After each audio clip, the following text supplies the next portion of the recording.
نحمده ونصلي ونسلم على رسوله الكريم اما بعد اعوذ بالله من الشيطان الرجيم بسم الله الرحمن الرحيم وإنك لعلى خلق عظيم صدق الله العظيم وصدق رسوله النبي الكريم الأمين ان اللہ وملائکتہ یصلون علی النبی یا ایہا الذین آمنوا صلوا علیہ وسلموا تسلیما الصلاة والسلام علیک یا رسول اللہ۔ سارے حضرات درود شریف پڑھیے۔ الصلاة والسلام علیک یا نبی وعلی آلک واصحابک یا حبیب اللہ۔ اللہ تعالیٰ نے قرآن مجید میں فرمایا کہ وَإِنَّكَ لَعَلَىٰ خُلُقٍ عَظِيمٍ، اے محبوب علیہ السلام بے شک آپ خلق عظیم پر فائز ہیں۔ ہم نے آپ کو اعلیٰ اخلاق عطا فرمائے۔ اللہ تعالیٰ نے حضور کو جو ظاہری شکل و صورت عطا فرمائی وہ بھی بڑی باکمال عطا فرمائی۔ کچھ چیزیں ایسی ہوتی ہیں جو طبیعت میں، مزاج میں، آنکھوں کو اتنی بھلی لگتی ہیں کہ انسان کی روح میں سما جاتی۔ حضرت عبداللہ ابن عباس رضی اللہ تعالیٰ عنہ ارشاد فرماتے ہیں کہ نبی کریم علیہ السلام اگر کوئی اور معجزہ نہ بھی دکھاتے، نہ ڈوبے ہوئے سورج کو موڑتے، نہ چاند کے دو ٹکڑے کرتے، نہ پتھر کلمہ پڑھتے، نہ درخت سجدے کرتے، کوئی معجزہ بھی اور نہ دکھاتے، تو حضور کا تو چہرہ نور ہی ایسا تھا، لوگوں نے دیکھتے جانا تھا اور کلمہ پڑھتے جانا تھا۔ آپ توجہ فرمائیں جی میری بات پر۔ حضور کا چہرہ انور ہی ایسا تھا۔ اور پھر کمال کی بات یہ ہے کہ اس پیکر نور کی سادگی، یعنی لباس ہمیشہ سادہ پہننا، لب و لہجے میں سادگی رکھنا، کھانا سادہ سا کھانا۔ نبی کریم علیہ السلام کے انداز جتنے بھی ہیں ان میں کوئی تکلف نہیں پایا جاتا، کسی چیز کو کشید کر کے نہیں لایا جاتا۔ یعنی ایسا نہیں ہے کہ جو کام سونے تھے وہ حضور نے کیے، بس جسے نبی پاک نے کر دیا وہ سونا ہو گیا، جسے کر دیا وہ خوبصورت ہو گیا۔ اللہ تعالیٰ نے حضور علیہ السلام، حضرت عبداللہ ابن سلام رضی اللہ تعالیٰ عنہ فرماتے ہیں کہ میں تو گفتگو کرنے گیا تھا، میں یہودیوں کا عالم تھا، بہت کچھ جانتا تھا، بہت کچھ سمجھتا تھا، بڑی چیزوں پہ غور کرتا تھا، تو میں تو اس لیے گیا تھا کہ جاؤں گا تو کچھ گفتگو کروں گا، بعض سوالات کھڑے کروں گا، ان کے جواب چاہوں گا، اور پھر کچھ اور سوال کے اندر سے سوال نکالوں گا۔ میں تو مناظرانہ مزاج سے گیا تھا، لیکن جب میں پہنچا تو حضور اونٹنی پر سوار تھے، نظر مبارک جھکی ہوئی تھی، باتیں اتنے دھیمے انداز میں کرتے تھے کہ جملوں کو گنا جا سکتا تھا، گفتگو میں ٹھہراؤ تھا، بلا کی روانی تھی، لہجہ اپنی طرف مائل کرتا تھا، اور گفتگو اس طرح تھی جیسے شگوفے پھوٹتے ہیں، روشنی نکلتی ہے، اور وہ والی روشنی نہیں جو معاذ اللہ آنکھوں کو چندھیا جائے، وہ روشنی جو دل میں سما جائے، جو طبیعت کو ٹھنڈی لگے، اس پر کلام کرنے کو جی چاہے۔ صلہ رحمی کے موضوع پر سرکار کچھ باتیں کر رہے تھے، کچھ لوگ بھی ساتھ تھے، ہوتے ہیں نا ساتھ کچھ لوگ نعرے شارے لگانے کو بھی، میرے ساتھ بھی تھے جنہوں نے کہا استاد جی کریں نہ بات، کریں نہ گفتگو، لیکن میں تو چہرہ دیکھتا رہا۔ سودا لینے کے لیے بازار گئے ہم، پر ہاتھ اس کے بکے جس کے خریدار گئے ہم۔ فرماتے میں دیکھتا رہا، کھو سا گیا۔ انہوں نے مجھے کہا کرو کوئی بات، تو میں قریب گیا، اور بات میں نے بھلا کیا کی، میں نے کہا حضور مجھے کلمہ پڑھا دیں، میں مسلمان ہونا چاہتا۔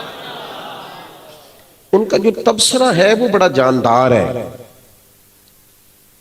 یہ جو انسان کے چہرے پر روشنی ہوتی ہے نا، سب لوگوں کا رنگ گورا نہیں ہوتا، لیکن کچھ معنی خیز سے حسن ہوتے ہیں بعض چہروں پر۔ حضور علیہ السلام نے فرمایا جو بندہ رات کو تہجد پڑھے صبح اس کا چہرہ بتاتا ہے اس نے پڑھی ہے۔ فرمایا جسے دیکھ کے اللہ یاد آئے وہ اللہ کا ولی ہے۔ صوفیاء فرماتے ہیں جو لوگ مزاج کے لحاظ سے سادہ ہوتے ہیں نا، بھولے ہوتے ہیں، ان کے چہروں پر روشنی آ جاتی ہے۔ ان کی طبیعت میں چالاکیاں ہوتی ہیں نا، تیزیاں دکھاتے ہیں، کسی نہ کسی مقام پہ فن کا مظاہرہ کر کے دکھاتے ہیں، تو اندر کی تیزی ان کے چہرے سے بھی چھلکتی۔ اور جو لوگ اپنی باطنی لحاظ سے اللہ سے جڑے ہوتے ہیں، رنگ زیادہ گورے نہ بھی ہوں، لیکن آپ بعض بزرگوں سے مل کے دیکھیں، یعنی ان کے قریب جائیں تو میں نے اس کو اتنا دیکھا جتنا دیکھا جا سکتا تھا، آخر پھر بھی دو آنکھیں تھیں، کتنا کو دیکھا جا سکتا تھا۔ نہیں، ایسا نہیں ہے کہ انہوں نے کچھ چیز کشید کی ہے، سادہ سا لب و لہجہ ہے اور وہی سادہ سا انداز ہے، وضو ہی تازہ کیا۔ حضرت عبداللہ ابن سلام رضی اللہ تعالیٰ عنہ فرماتے ہیں جب میں مسلمان ہو کر کے لوٹا تو ان لوگوں نے مجھ سے پوچھا، آپ تو گفتگو کرنے گئے تھے، سوال کھڑے کرنا چاہتے تھے، جواب لینا چاہتے، یہ کیا ہوا؟ کوئی اور بات نہیں کی، انہوں نے تعلیمات پر تبصرہ نہیں کیا، حضور جو دستور منشور پیش کرتے ہیں اس پر گفتگو ہی نہیں کی۔ فرمانے لگے یار تم نے کریم کا چہرہ نہیں دیکھا؟ فرمانے لگے مجھے بتاؤ جھوٹوں کے چہرے اس طرح کے ہوتے ہیں؟ یعنی یہ جو لوگ جھوٹ بولتے ہیں، بددیانتیاں کرتے ہیں، ان کے چہروں پر یہ والی کیفیات نہیں ہوتی، ان کے چہرے پر چھلکتے ہوئے انوار و تجلیات بتاتے ہیں کہ اللہ نے انہیں سچا رسول بنا کے بھیجا۔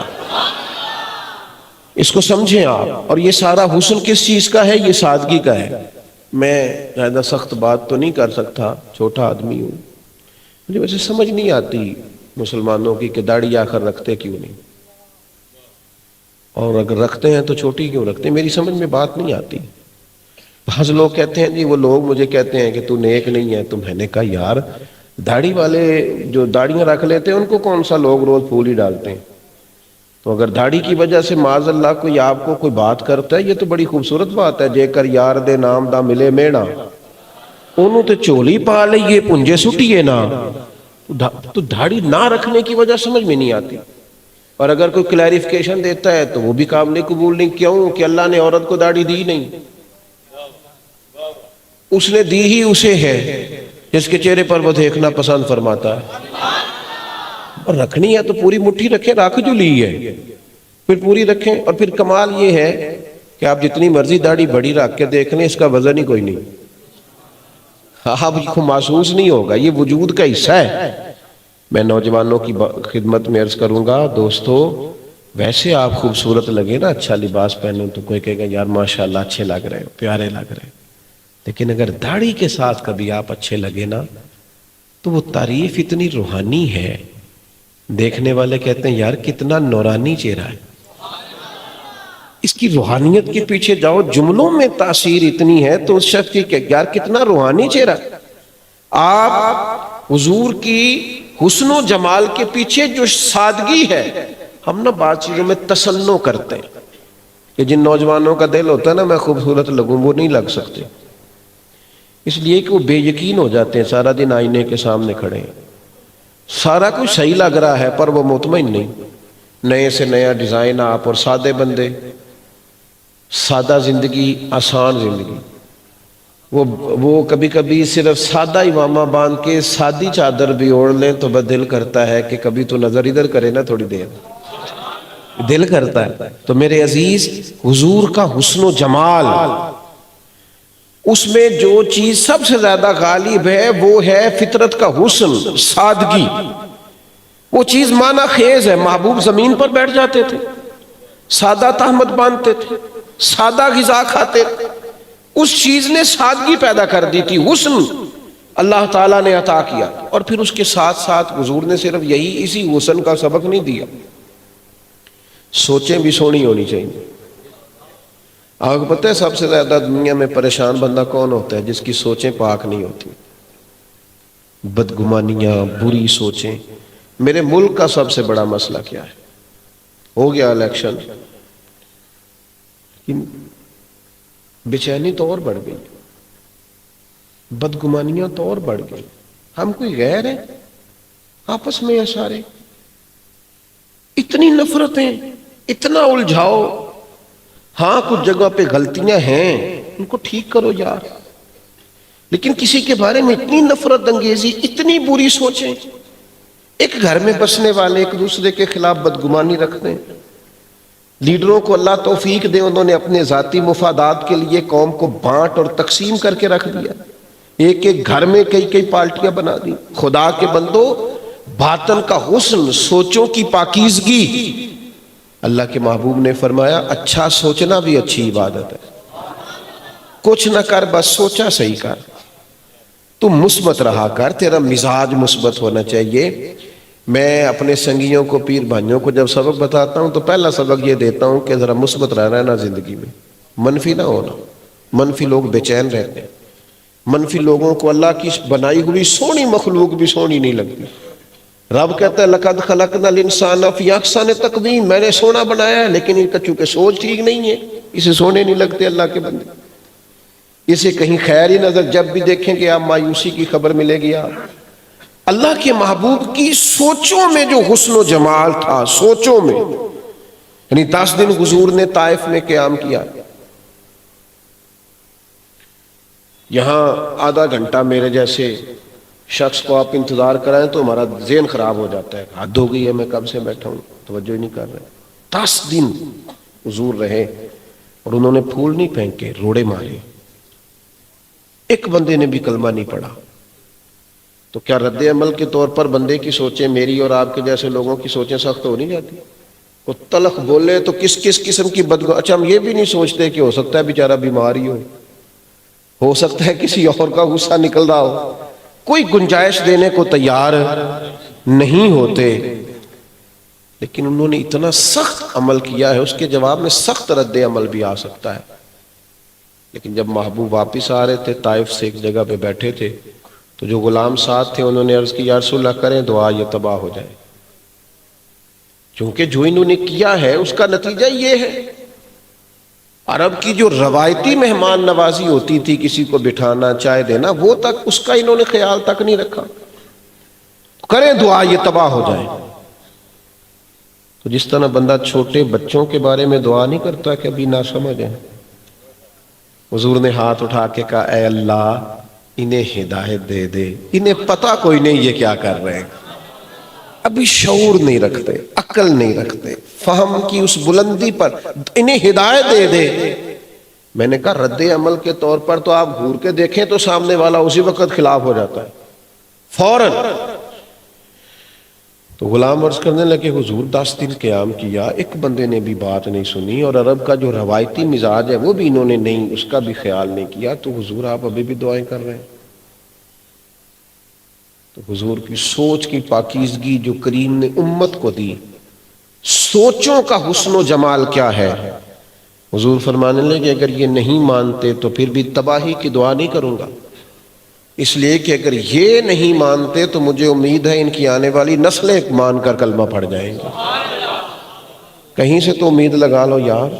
اچھا سوچیں، ہمیشہ اچھا سوچیں گے، تندرست رہیں گے، صحت ٹھیک رہے گی، لوگ اچھے رہیں گے. تھوڑا سا اپنے خیالوں اور گمانوں کو صحیح کریں. اور دوسری بات یہ کہ تیسری بات یہ کہ اخلاقی پاکیزگی. میں ویسے پاک صاف اس آدمی کو سمجھتا ہوں جو لین دین کا پاک صاف ہوتا ہے.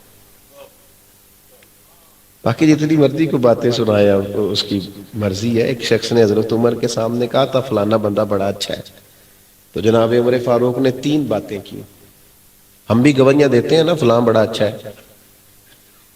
حضور بندہ بڑا اچھا ہے تو جناب فاروق نے 3 شرائط لگائیں. فرمایا تیرا پڑوسی ہے؟ کہا حضور نہیں. فرمایا پھر تو نہ تبصرہ کر. پھر حضرت فاروق اعظم رضی اللہ تعالیٰ عنہ فرمانے لگے کبھی تو نہیں اس کے ساتھ سفر کیا ہے؟ حضور نہیں. فرمایا ابھی ٹھہر جا پھر تبصرہ نہ کر.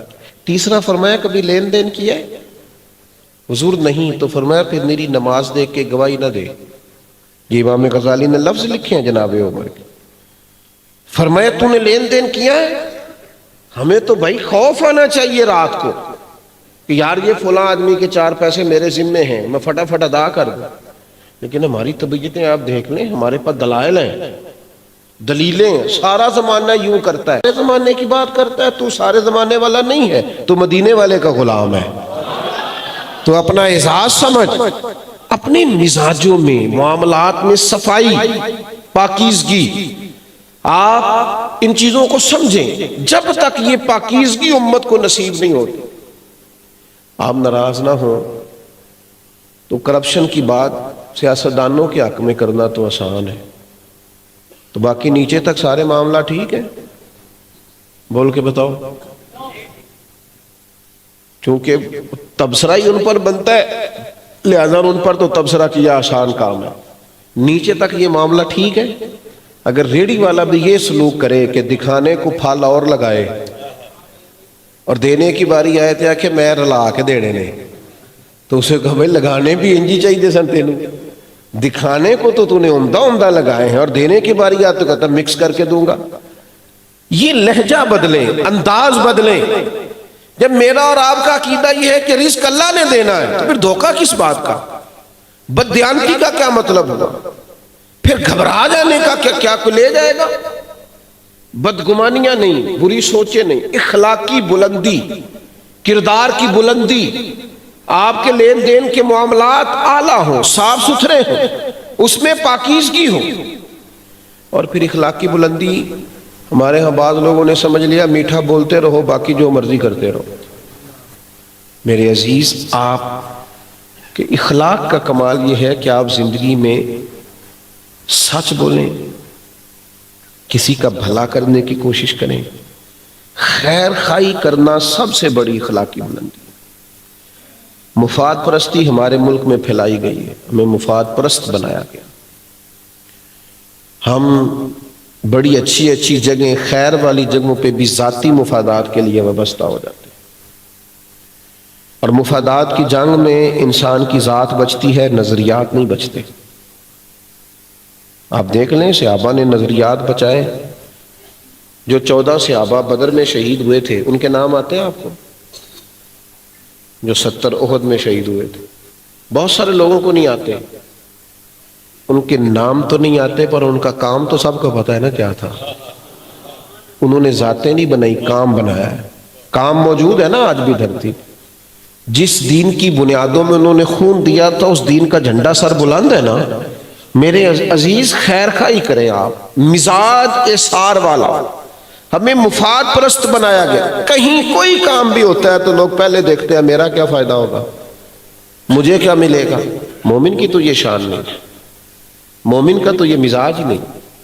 اس لیے کہ دین کا فلسفہ مختصر ترین الفاظ میں حضور نے بیان کیا۔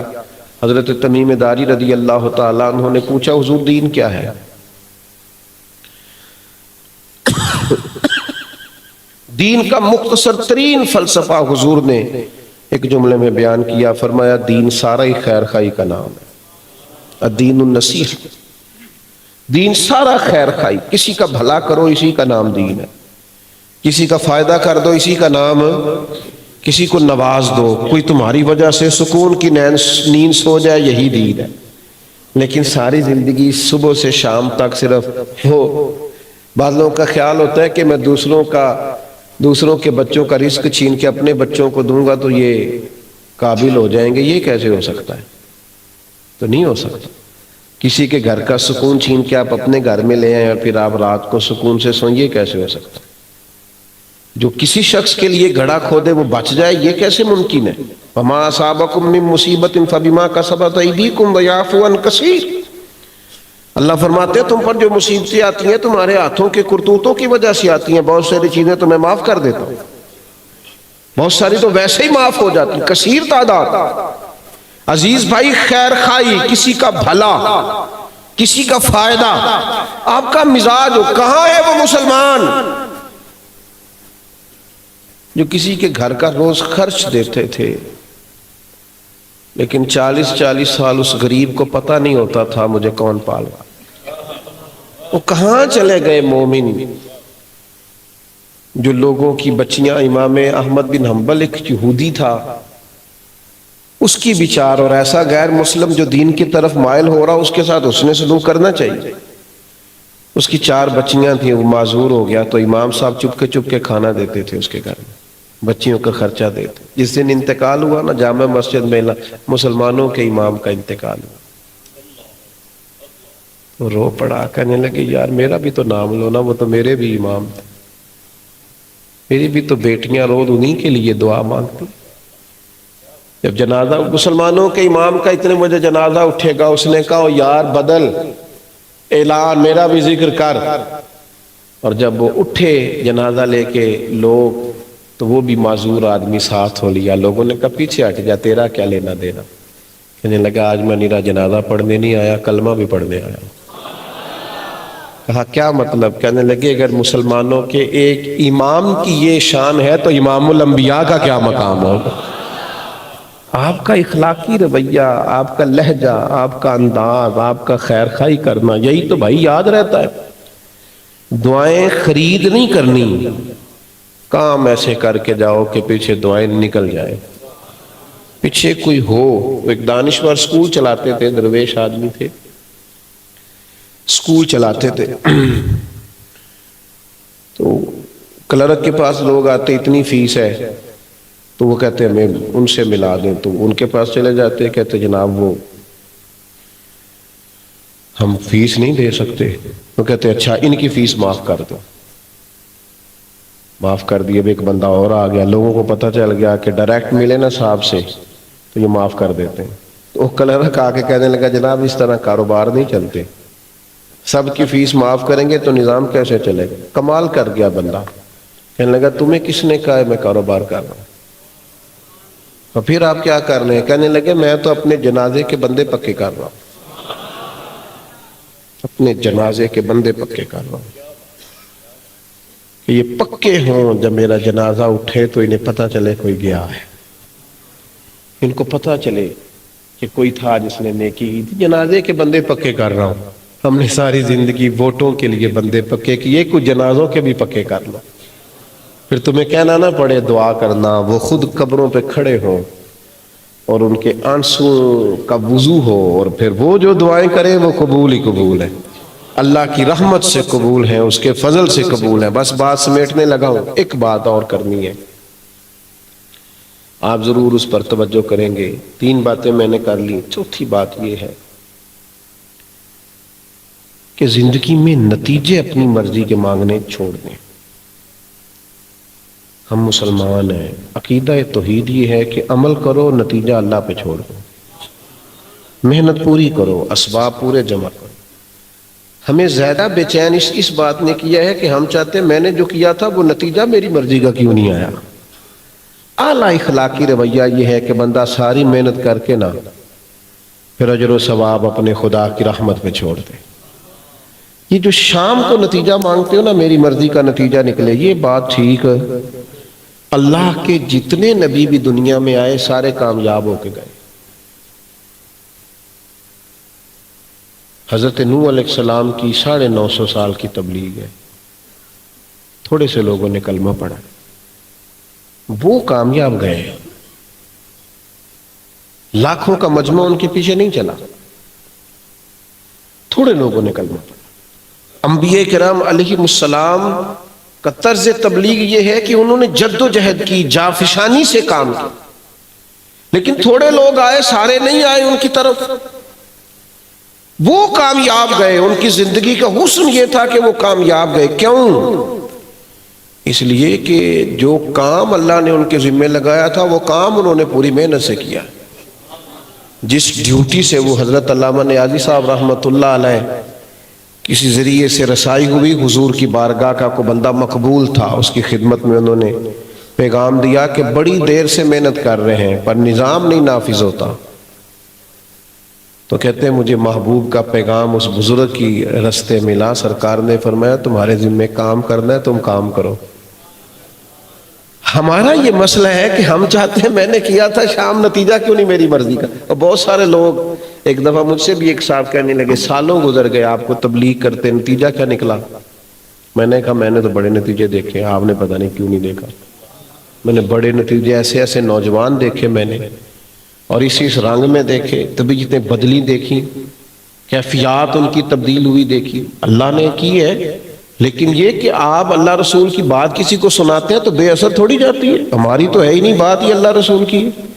لیکن دوسرا میں نے کہا کہ جس طرح آپ کہہ رہے ہیں نا انقلاب آ جائے، ہمارے ذمہ اذان دینا ہے اور مسجد کھولنا ہے۔ نمازی تو اللہ بھیجتا ہے، ہمیں یہ حکم ہی نہیں ہے کہ بندوق لے کے لوگوں کو گھر سے لے کے آئیں۔ ہم نے اذان پڑھنی ہے وقت پر، مسجد کھولنی ہے، بولیے تو بندے بھی انشاءاللہ آ ہی جائیں گے، اور آ جایا کرتے ہیں۔ آپ اتنی بڑی تعداد میں آ گئے ہیں نا بارش میں، یہ بھی تو انقلاب ہی ہے نا، اتنی بڑی تعداد میں آپ آ گئے۔ تو عزیز، اپنی زندگی میں نتائج کا جو معیار ہے اس کو بدل دو، اپنی طبیعت اس طرح کی بناؤ کہ اللہ کے حوالے ہے سارا کچھ۔ آپ ایک دفعہ اس کے حوالے کر کے تو دیکھو، وَمَن يَتَوَكَّلْ عَلَى اللَّهِ فَهُوَ حَسْبُهُ، وہ فرماتا ہے جو مجھ پہ بھروسہ کرے گا میں اس کے لیے کافی ہو جاؤں گا، کفایت کرے گی میری رحمت اس کی، پھر وہ پریشان مجبور نہیں ہوگا۔ تو اللہ کی ذات پر چھوڑ دیں زیادہ تر چیزوں۔ سب سے پہلی گزارش یہ ہے کہ زندگی کو سادہ کریں، سرکار کے حسن و جمال کی خیرات ملے گی انشاءاللہ۔ تکلفات ہمارے ہاں یہ مسئلہ ہے کہ ہم غریب ملک میں رہتے ہیں، لیکن حال ہمارا یہ ہے کہ نئے ماڈل کا موبائل شارٹ ہو جاتا ہے مارکیٹ میں، گاڑی ذرا نئے پہلے سال میں اگلے سال کا نمبر پہلے سال میں لینے کے لیے لاکھوں روپیہ دینا مسئلہ ہی کوئی نہیں۔ یہ کیا ہے؟ کوئی بیماری ہے؟ اتنے سارے غریب لوگ ہیں، روٹی نہیں مل رہی، اور آپ کیا کر رہے ہیں؟ معیار کیا ہے؟ میں ڈھیر سارے ایسے یتیم بچوں کو جانتا ہوں جو مزدوریاں کرتے ہیں، کوشش کر رہے ہیں ایسے لوگوں کو اداروں کی طرف لانے کی، لیکن ہمارے وسائل ہی کسی اور جگہ پہ لگتے ہیں، معیار ہی اور ہے۔ ہم کچھ ایسی چیزیں اب وہ کبھی ہوتا تھا کپڑوں کو پیبند لگتے تھے، اب کہاں کپڑے پرانے ہوتے، اب تو ڈیزائن بدل جاتا ہے۔ اب تو گھر والے کہتے ہیں پچھلی تقریب دے ہی پایا سی، وہ یہی پا کے جاؤ، اس کو کیا ہو گیا ہے، کیا ہو گیا اس کو؟ سادہ طرز زندگی، مہربانی کریں، سادہ من چاہی زندگی تو جنت میں ملے گی، من چاہیے، یہاں رب چاہی زندگی جیو۔ دوسری بات یہ ہے کہ سوچوں کی پاکیزگی، میرا دل کرتا ہے میں ہر روز اسی پر تقریر کروں کہ سوچے پاک ہو، سوچے صاف ہو، آپ کا لہجہ عمدہ، اور تیسری بات مزاج خیر خائی والا، کسی کا نفع کریں، کسی کا بھلا کریں، کسی کو کچھ نہیں دے سکتے تو اچھا مشورہ ہی دیں، کسی بے چین کو تسلی دیں۔ کوئی آپ کے پاس لڑ کے آیا ہے ابا جی سے کہ ابا جی میرے بڑے سخت ہیں، تو اسے کوئی یار آج ہی سخت ہے، میرے بھی بڑی کی تیرے لیے۔ کوئی کسی نے آ کے کہا میرا بھائی میرے ساتھ بڑا ظلم کرتا ہے، اور آپ بلتی پہ جلتی پہ تیل نہ ڈالیں، آپ اسے کہیں میں نے وہ بھی دینی یاد نہیں۔ جدو کسی گلی جو تھپڑ ماریا سی تھی انہیں کہا سی وہ تو میرے بھائی نو ہاتھ لایا، اتنی تیری ضرورت، یہ یاد کراؤ لوگوں، آئے گا یاد انشاءاللہ۔ اور نتائج جو ہے نا، نتائج یہ ہم نے اللہ پہ چھوڑ دیں، ہم نے محنت کرنی ہے، جد و جہد کرنی ہے۔ اللہ بڑا کریم ہے، جب چاہتا ہے جس وقت چاہتا ہے اسباب پیدا کر دیتا ہے۔ اللہ کے حضور دعا ہے، 4 باتیں میں نے عرض کی، اللہ تعالیٰ عمل کا رستہ آسان کر دے، اور ہمارے بھائی کے والد کے لیے ہم جمع ہوئے تھے، اللہ تعالیٰ ان کی بخشش فرما دے۔ میں کچھ عرصے سے علیل ہوں، زیادہ جگہوں پہ جا نہیں پاتا، یہاں معاملہ کچھ ایسا تھا، احباب کچھ ایسے تھے، پھر حضرت کا بھی رابطہ رہا تو حاضری کے لیے حاضر ہو گیا۔ جو کہہ سکا ہوں قبول فرمائے، اللہ تعالیٰ اپنی رحمت ہم سب کے حق میں جاری فرمائے، اور اللہ تعالیٰ ہماری حاضری کو قبول فرمائے۔